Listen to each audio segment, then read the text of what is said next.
Hi friends, ಎಲ್ಲರಿಗೂ ನಮಸ್ಕಾರ. ಎಲ್ಲರೂ ಹೇಗಿದ್ದೀರಿ, ಆರಾಮಿದ್ದೀರಿ ಅಂತ ಭಾವಿಸ್ತಾ ಇದ್ದೀನಿ. Welcome to my YouTube channel Savitha Saviruchi. ಇವತ್ತು ನುಗ್ಗೆಕಾಯಿ ಮತ್ತು ಸಬ್ಬಸಿ ಸೊಪ್ಪನ್ನು ಬಳಸಿ ಒಂದು ಸಾರು ಮಾಡ್ತಾಯಿದ್ದೀನಿ.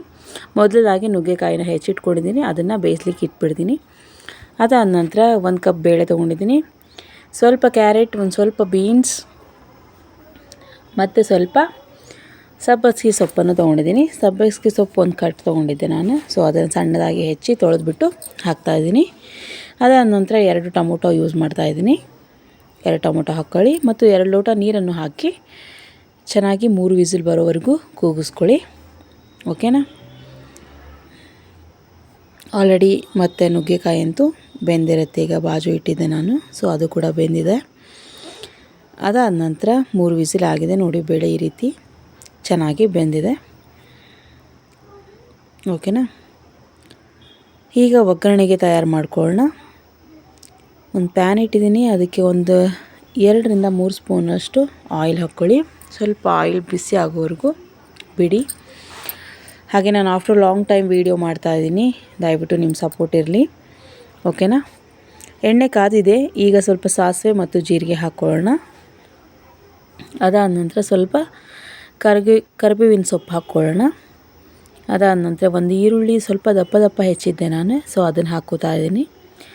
ಸ್ವಲ್ಪ ಗೋಲ್ಡನ್ ಬ್ರೌನ್ ಬರೋವರೆಗೂ ಚೆನ್ನಾಗಿ ಕೈ ಆಡಿಸ್ತಾಯಿರಿ. ಓಕೆನಾ. ಹಾಗೆ ನಮ್ಮ ಚಾನಲ್ಗೆ ಯಾರೆಲ್ಲ ಹೊಸಬರಿದ್ದೀರೋ ನಮ್ಮ ಚಾನಲ್ನ ಸಬ್ಸ್ಕ್ರೈಬ್ ಮಾಡ್ಕೊಳ್ಳಿ, ಶೇರ್ ಮಾಡಿ, ಹಾಗೆ ನಿಮ್ಮ ಒಳ್ಳೆ ಕಾಮೆಂಟ್ಸ್ನ ನನಗೆ ತಿಳಿಸಿ. ನೀವು ಇದನ್ನು ಸಾರು ಅನ್ಬೋದು, ಸಾಂಬಾರು ಅನ್ಬೋದು, ತುಂಬಾ ಚೆನ್ನಾಗಿರುತ್ತೆ ಇದು. ಒಂದ್ಸರಿ ನೀವು ಡೆಫಿನೆಟ್ಲಿ ಟ್ರೈ ಮಾಡಿ ನೋಡಿ ಮನೆಯಲ್ಲಿ. ಓಕೆನಾ.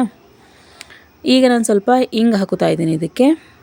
ಅದಾದ ನಂತರ ಒಂದು ಸ್ವಲ್ಪ ಚಿಟಿಕೆಯಷ್ಟು ಅರಿಶಿನ ಹಾಕ್ಕೊಂಡಿದ್ದೀನಿ. ಅದಾದ ನಂತರ ಗರಂ ಮಸಾಲ ಪೌಡರ್, ಅದಾದ ನಂತರ ಸಾಂಬಾರು ಪೌಡರ್. ಓಕೆನಾ.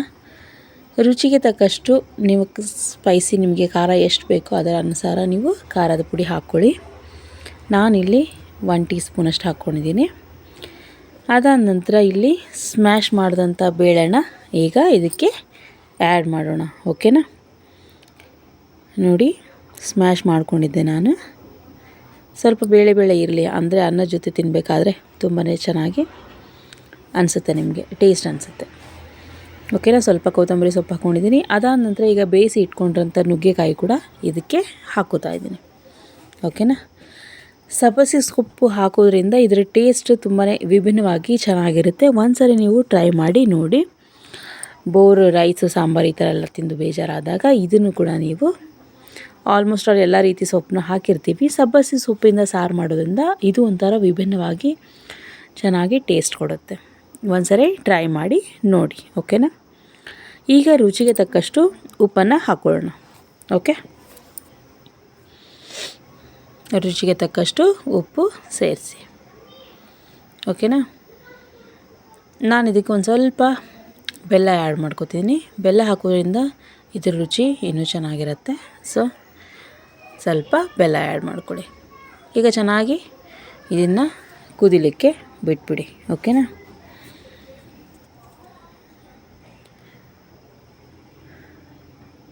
ಆಫ್ಟರ್ ಲಾಂಗ್ ಟೈಮ್ ನಾನು ವೀಡಿಯೋ ಮಾಡ್ತಾಯಿದ್ದೀನಿ, ಸ್ವಲ್ಪ ಬ್ಯುಸಿ ಇದ್ದೆ, ಸೊ ಅದಕ್ಕೆ ಕಾರಣ ನಾನು ಮಾಡೋಕ್ಕಾಗಿರಲಿಲ್ಲ. ನೋಡಿ ಫ್ರೆಂಡ್ಸ್, ಸಪೋರ್ಟ್ ಮಾಡಿ. ನಾನು ಇದಕ್ಕೆ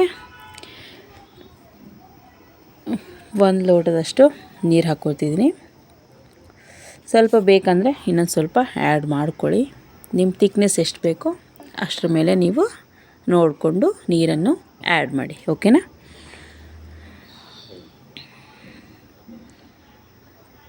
ನೋಡಿ, ತುಂಬಾ ಕಲರ್ಫುಲ್ಲಾಗಿ ತುಂಬಾ ಚೆನ್ನಾಗಿ ಕಾಣಿಸ್ತಾ ಇದೆ ಸಾಂಬಾರು.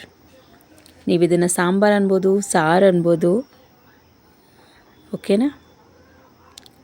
ನಾನು ರುಚಿ ನೋಡ್ತಾ ಇದ್ದೀನಿ ಹೇಗಾಗಿದೆ ಅಂತ ಒಂದು ಬಟ್ಲಿಗೆ ಹಾಕ್ಕೊಂಡು. ಓಕೆ, ತುಂಬಾ ಚೆನ್ನಾಗಿ ಬಂದಿದೆ ನೋಡಿ. ಕಲರ್ಫುಲ್ಲಾಗಿ ಕಾಣ್ತಾ ಇದೆ, ನೋಡ್ತಾ ಇರ್ಬೋದು ನೀವು. ಓಕೆನಾ. ಈ ರೀತಿ ಈಗ ಮಕ್ಕಳಿಗೆ ವೆಕೇಷನ್ ಇದೆ, ಸ್ವಲ್ಪ ಡಿಫ್ರೆಂಟಾಗಿ ಮಾಡಿಕೊಟ್ರೆ ಮಕ್ಕಳು ಕೂಡ ತುಂಬಾ ಇಷ್ಟಪಟ್ಟು ತಿಂತಾರೆ. ದೊಡ್ಡವ್ರಿಗೂ ಕೂಡ ತುಂಬ ಇಷ್ಟ ಆಗುತ್ತೆ. ಓಕೆನಾ. ನೋಡಿ, ಈ ರೀತಿ ಕಾಣ್ತಾ ಇದೆ ಸಾರು.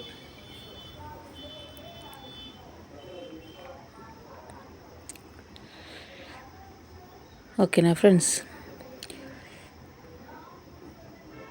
ತುಂಬ ಕಲರ್ಫುಲ್ಲಾಗಿರುತ್ತೆ. ಬಿಸಿ ಅನ್ನ ಜೊತೆ ಬಿಸಿ ಸಾರು ಸಾಂಬಾರು ಈ ರೀತಿ ಹಾಕ್ಕೊಂಡು ತಿಂತಾಯಿದ್ರೆ, ಬಾಜು ಒಂದು ಹಪ್ಪಳ ಇದ್ದರೆ, ಸ್ವಲ್ಪ ತುಪ್ಪ ಆ್ಯಡ್ ಮಾಡ್ಕೊಂಡು ತಿಂತಾಯಿದ್ರೆ ತುಂಬಾ ಟೇಸ್ಟಾಗಿರುತ್ತೆ. ಒಂದ್ಸರಿ ನೀವು ಎಲ್ಲರೂ ಡೆಫಿನೆಟ್ಲಿ ಟ್ರೈ ಮಾಡಿ. ಓಕೆನಾ ಫ್ರೆಂಡ್ಸ್, ಹಾಗೆ ನಮ್ಮ ಚಾನಲ್ಗೆ ತುಂಬ ಸಪೋರ್ಟ್ ಕೊಡಿ. ನೆಕ್ಸ್ಟ್ ವಿಡಿಯೋದಲ್ಲಿ ಸಿಗೋಣ ಫ್ರೆಂಡ್ಸ್. Thank you.